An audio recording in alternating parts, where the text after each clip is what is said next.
আসসালামু আলাইকুম and hello everyone, welcome to Eva's lifestyle. এখন আমার নতুন ভালো লাগা হচ্ছে জার্মান বুচারের ফ্রোজেন পরোটা। আসলে অনেকগুলো ব্র্যান্ডের পরোটাই আমার ট্রাই করা হয়েছে, কিন্তু প্রথম দিকে না সবগুলো টেস্টই দেখা যায় ভালো থাকে, তারপর আস্তে আস্তে টেস্ট যেন কেমন নষ্ট হয়ে যায়। যদিও কাজী ফার্মসের যে ফ্রোজেন পরোটা আছে সেটার টেস্ট কিন্তু এখনও পর্যন্ত নষ্ট হয়নি, আমার কাছে ভালো লাগে। কিন্তু হয়েছে কি, ওইটা না একটু কেমন জানি আপনার তেল দিতে হয়, মানে পরোটা হিসেবে খেতে হলে আপনাকে তেল দিয়ে ভাজতে হবে। আর যদি তেল না ইউজ করেন তাহলে হচ্ছে রুটি হয়ে যায়। তো আমি নর্মালি তো কাজী ফার্মসের ফ্রোজেন পরোটাই খাই। আর সেদিন হচ্ছে ট্রাই করেছিলাম প্রাণের লো ফ্যাট পরোটা, সেটাও আমার ভালো লেগেছিল। তো পরোটা শেষ হয়ে গিয়েছে, আমি আরএমকে বলেছিলাম যে ২ টার একটা যেটা পাও সেটা নিয়ে এসো। কিন্তু সে যে সুপার শপে গিয়েছিল সেখানে কোথাও কাজী ফার্মসও ছিল না, প্রাণের লো ফ্যাট পরোটাও ছিল না, অন্যান্য ব্র্যান্ড ছিল। তারপর সে আমার জন্য এই জার্মান বুচারের পরোটা নিয়ে এসেছে। তো আনার পর আমি বললাম যে, "ছিল না যখন তাহলে এনেছো কেন? অন্য ব্র্যান্ড ট্রাই করতে তেমন একটা ভালো লাগে না, কারণ টেস্ট ভালো হয় না।" এরপর ওই আমাকে বলল যে, "এটা তো খুবই পুরনো একটা ব্র্যান্ড, আর টেস্ট ভালো হওয়ার কথা, তুমি ট্রাই করে দেখো।" তো এখন হচ্ছে আমি এই পরোটা খাওয়ার পর তো আমার এখন আর কাজী ফার্মসের পরোটা ভালো লাগে না, এখন হচ্ছে জার্মান বুচারের পরোটা আমার ভালো লাগে। তো এর আগেও আমি ১ প্যাকেট এনেছিলাম। তো এরপর যখন ডিসিসি গেলাম শেষ হওয়ার পর তখন আবার এটা খুঁজলাম, ছিল না। দেন আগেরবার যেখান থেকে নিয়ে এসেছিল আরএম সেখান থেকেই নিয়ে এসেছে। এই পরোটাটা না আগে ১ম দিকে কাজী ফার্মস যেমন ছিল একটু মোটা, তারপর হচ্ছে তেল দিতে হতো না, সুন্দর টেস্ট। এই পরোটাটা হচ্ছে ঠিক ঐরকম। তো এর জন্য আমার কাছে এখন এটা বেশি ভালো লাগে। তো অল্টারনেটিভ থাকা ভালো, একটা না পেলে যেন আরেকটা ইউজ করা যায়। লাস্ট ভ্লগ দেখে আইনুন নাহার আপু বলছিলেন যে চিকেন পাকোড়ার স্মেল নাকি আপু ঘরে বসেই পাচ্ছিলেন। তারপর লাভলি আপু বলছিলেন যে এরকম স্মেল পেয়ে কোন দিন যেন আপু বাসায় চলে আসে। আপু, আপনি আমার বাসায় তো আসতে পারবেন না, কারণ আপনি কনফিউজড হয়ে যাবেন। কারণ আমার এলাকার মানুষজন এরকম রান্না করে আর এত সুন্দর মাঝে মধ্যে স্মেল আসে যে আমি মন চায় যে আমার নিজেরই কারো বাসায় গিয়ে আমি দাওয়াত খেয়ে আসি। সো আপনি আসতে গেলে কনফিউজড হয়ে যাবেন যে কোন বাসাতে ঢুকবেন। কারণ সবার বাসাতে আমার কাছে মনে হয় যে খুব মজার মজার খাবার রান্না করে। তো যাই হোক, বেশ কিছু চিকেন আনিয়েছিলাম। তো সেখান থেকে হচ্ছে আমি কিছু ম্যারিনেট করে রেখে দিচ্ছি। আর এটা ম্যারিনেট করে রাখার কারণ হচ্ছে আমি নিজের জন্য করছি। দেখা যায় সারাদিন আমি খাবার কম খেলেও সন্ধ্যার সময় না এমন সব খাবার আমার খেতে ইচ্ছে করে আর খাই, যার কারণে কম খাবারটা খেয়ে আমার কোনো লাভই হয় না। এটা দিয়ে পুরো ফিল আপ হয়ে যায়। তো ভাবলাম যে চিকেনগুলোকে ম্যারিনেট করে রেখে দেই। এতে করে হচ্ছে ফ্রাই করার পরে সালাদ বানিয়ে খাওয়া যাবে। তো আমার যে ফাস্ট ফুড কিংবা ফ্রাই টাইপের খাবার খাওয়ার ক্রেভিংস সেটাও ফুলফিল হবে, আবার হেলদি ওয়েতে হবে। আর পাশে হচ্ছে কিছু আমি চিকেন চপারে রেখেছি। এগুলোকে হচ্ছে একদম কিমা করে তারপরে ফ্রিজে রেখে দিব।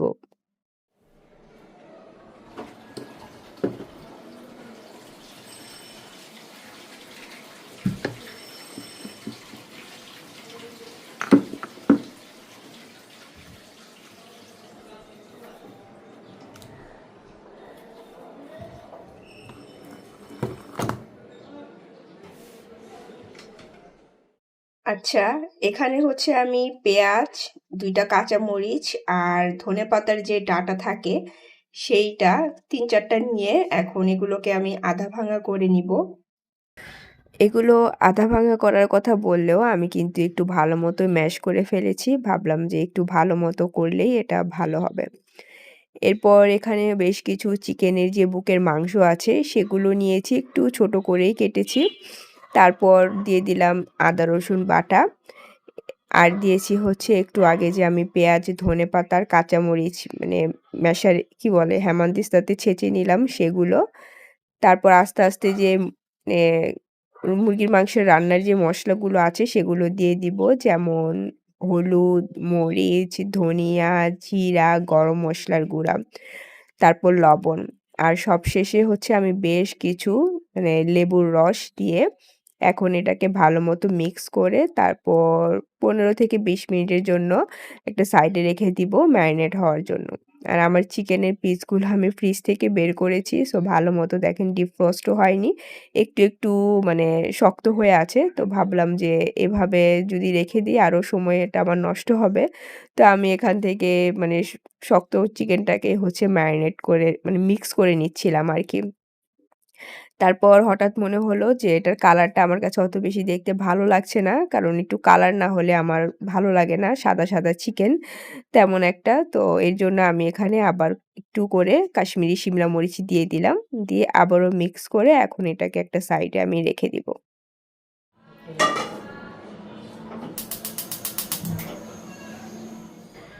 এখন রান্নাটা শুরু করে দিলাম। তো আজকে প্ল্যান করেছি তেলাপিয়া মাছ ফ্রাই করব। তো এই তেলাপিয়া মাছ ফ্রাইটা আমাদের কাছে খেতে অনেক ভালো লাগে। মানে আমি হচ্ছে এইটা ফ্রাই ছাড়া আর অন্য কোনোভাবে খেতে পারি না। মাঝে মধ্যে যদি মাথাটা একটু বেগুন আলু দিয়ে রান্নাও করি, তো দেখা যায় যে পরবর্তীতে আমার অবস্থা খারাপ হয়ে যায়। মানে এমন একটা ব্যাড ফিলিংস হয় আরকি। তো এর জন্য মাথা হোক আর যাই হোক না কেন আমি তেলাপিয়া মাছটা ফ্রাই করেই খেয়ে থাকি।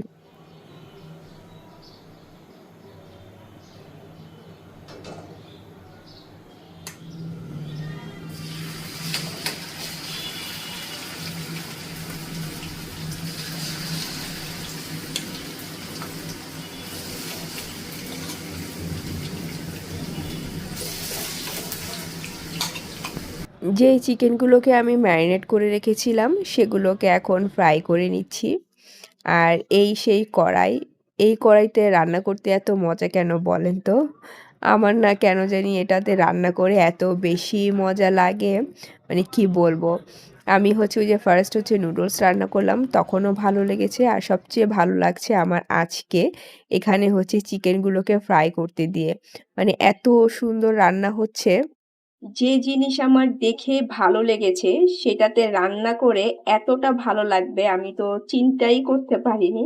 যে দেখেন কি সুন্দর ফ্রাই হচ্ছে, মানে একটুও লেগে যাচ্ছে না।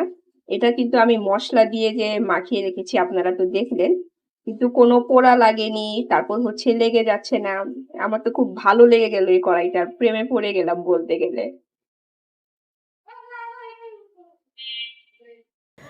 আচ্ছা, কড়াইয়ের ব্যাপারে একটু পরে বলছি। এখন এখানে আমি যে চিকেনগুলোকে ভেজে নিয়েছি, ওইটার সাথে কাঁচা তারপর একটু লাল মরিচ নিয়েছি, পেঁয়াজ কুচি নিয়েছি, তারপর হচ্ছে ধনেপাতা কুচি, সামান্য একটু হচ্ছে আপনার সরিষার তেল, লেবুর রসও দিয়েছিলাম আমি, সেটা স্কিপ হয়ে গিয়েছে। তো এখন এগুলোকে আমি আলতো হাতে মেখে নিচ্ছি। আর এই যে এখন আমি যেটা বানাচ্ছি এটা মূলত হচ্ছে একটা নেপালি কুইজিন। তো আমি না সেদিন হচ্ছে মানে নিউজ ফিড স্ক্রল করতে হঠাৎ দেখলাম মানে রিলস দেখছিলাম। তো এই রেসিপিটা দেখালো। তো দেখার পর আমার বেশ ভালো লাগলো। এটা নাকি নেপালি একটা কুইজিন।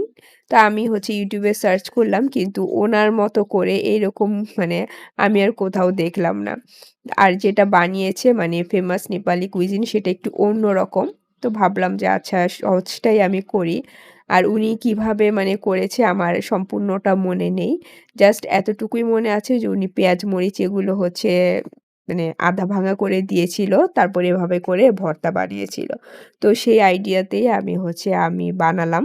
তো বানানোর পর আমার কাছে যেটা মনে হলো এটা খেয়ে অনেকটা চিকেনের ভর্তার মতো। কিন্তু টেস্ট কিন্তু অনেক মজার ছিল। আর আমার ইচ্ছা আছে যে মানে নেপালি কুইজিনটা আমি দেখলাম চিকেনের সেটা পরবর্তীতে আমি ট্রাই করব।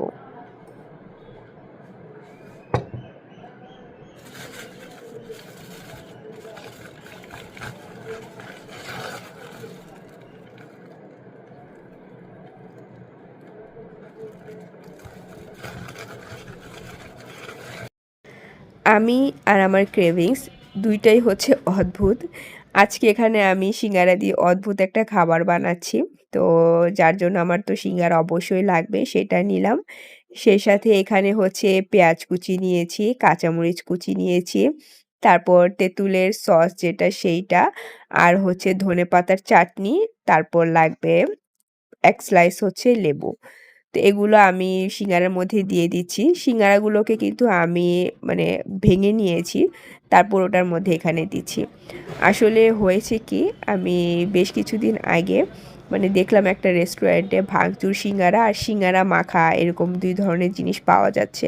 তো ওইটা দেখার পর থেকে আমার খুব ইচ্ছা হচ্ছিল খাবো। কিন্তু কোন রেস্টুরেন্টে মানে বানায় আমি সেই ক্লিপটা হারিয়ে ফেলেছি আর আমার মনেও নেই। তো ভাবলাম যে YouTube এ সার্চ দিয়ে দেখি, দেখে তারপর আমার মতো করে বানাই। কিন্তু YouTube এ সার্চ দিলাম সেখানেও কোথাও নেই। মানে আমি যেটা মনে, মনে চিন্তা করেছি আমার ভিশনটা যেটা হচ্ছে ঐরকম আমি আর YouTube এ কোথাও পাইনি। তো ভাবলাম আচ্ছা ঠিক আছে নিজের মতো করেই ট্রাই করি। তো আরেম অন্যদিন বাসায় আসার আগে কল দেয়, কিন্তু আজকে সে অলমোস্ট আমি কিছু জিনিস লিখে দিয়েছিলাম, সে ভেবেছে আমার আর কোনো কিছু লাগবে না, তো ডিরেক্ট বাসায় চলে এসেছে। আসার পর আমি ওকে যখন বললাম সে আবার গেল সিঙ্গারা আনতে। আর এত লাইন লাগিয়ে সিঙ্গারাটা খাওয়ার জন্য আমাদের এলাকায় কি বলবো। তো যাই হোক আমি হচ্ছে এখানে হচ্ছে মেয়োনিজ দিয়ে চিলি ফ্লেক্স দিয়ে সবকিছু দিয়েছি। এখানে এক্সট্রা করে আমি কোনো আর কি বলে সেটাকে লবণ ইউজ করিনি। কারণ সিঙ্গারার মধ্যে না অলরেডি অনেক বেশি লবণ ছিল। তো যার কারণে ব্লাক সল্ট বের করেছিলাম ঠিকই, সেটা আমার দেয়া হয়নি। তো এখন সবকিছু আমি এভাবে করে মিক্স করে নিচ্ছি। আরেকটা কথা হচ্ছে আপনারা যদি এটা বাসায় ট্রাই করেন তাহলে অবশ্যই সিঙ্গারার ভিতরের যে সব আলু সেগুলো নিবেন না, মানে ৫টা সিঙ্গারা নিলে চেষ্টা করবেন হচ্ছে ৩টা সিঙ্গারা আলু সহ নিতে আর ২টা সিঙ্গারার ভিতর থেকে আলু বের করে জাস্ট উপরের শেলগুলো নেয়ার জন্য। কারণ সবগুলো আলু নিলে না দেখা যায় তখন পুরোটা আলুর একটা ফ্লেভার চলে আসে আর যে আমি এক্সট্রা এতগুলো মসলা দিলাম সেগুলোর কোনো টেস্ট পাওয়া যায় না। তো মানে আমি খাওয়ার পর আমার কাছে এটাই মনে হয়েছে। তো এর জন্য আমি আপনাদেরকে বলে দিলাম। আর মেয়োনিজের পরিমাণ, সসের পরিমাণ এগুলো একটু বেশি নিবেন। তো আমি যখন ১ম এ বাইট দিচ্ছিলাম মানে আলু ছাড়া মানে পেঁয়াজ, তেল এগুলো সহ, তো খাওয়ার পর আমার কাছে অনেক ভালো লেগেছিল। কিন্তু আলুটা পরবর্তীতে একটু বেশি খাওয়ার পর মানে মনে হচ্ছিল যে এখানে আলুটা কম ইউজ করলে সবচেয়ে বেস্ট হতো। আরে ভাঙচুর সিঙ্গারা খাও, খেয়ে দেখো এবং বলো কেমন। মাদার্স ডে উপলক্ষে লিয়ানা আমাকে একটা কাপ গিফট করেছে আর আরেকটা কাপ গিফট করেছে হচ্ছে RM.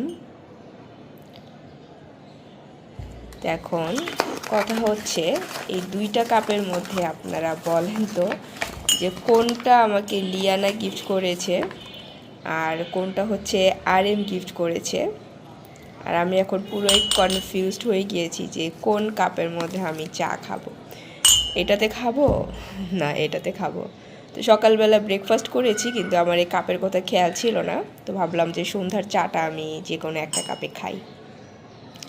Thank you Liana and RM for this beautiful mug. আমার আজকে এত লেজি লাগছে কি বলবো, শুলে বেশিক্ষণ শুয়ে থাকতে ইচ্ছে করছে না, তারপর হচ্ছে আবার বসতে ইচ্ছে করছে না, কাজও করতে ইচ্ছে করছে না, মানে কেমন যেন লাগছে, মানে কোনো কিছু করেই আমি শান্তি পাচ্ছি না। মানে মাঝে মধ্যে এরকম হয়, মানে আর কি যে বিরক্ত লাগে এই ধরনের এরকম প্রবলেম হলে।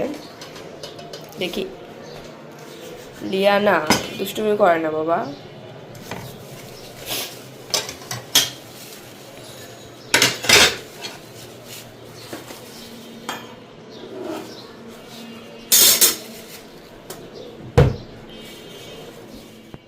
আচ্ছা, এবার আসি কড়াইয়ের কথা বলতে।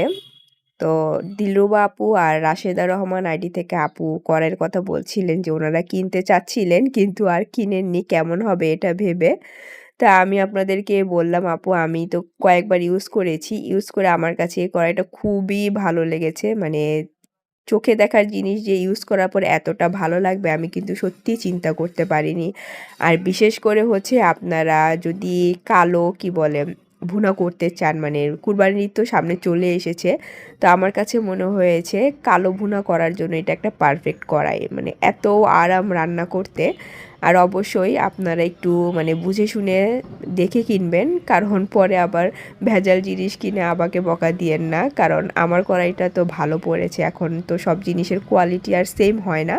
তো আমি আপনাদেরকে অনেস্ট রিভিউ দিচ্ছি।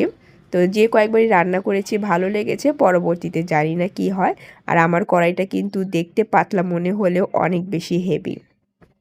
তো যাই হোক, আমি হচ্ছে লিয়ানাকে নাস্তা দিলাম আর আমারটা এখন খাবো না, কারণ মানে মেডিসিন নিতে হয়। তো আমি হচ্ছে আমার নাস্তাটা রাতে খাবো, খেয়ে মেডিসিন খাবো। আর এই যে মানে চাটা রেডি হয়ে গিয়েছে, তো ফাইনালি এই কাপটা চয়েস করা হয়েছে। চা খাই আর আপনাদের কাছ থেকে বিদায় নিয়ে নিই। So take care and always love yourself. আল্লাহ হাফেজ অ্যান্ড হ্যাপি মাদার্স ডে।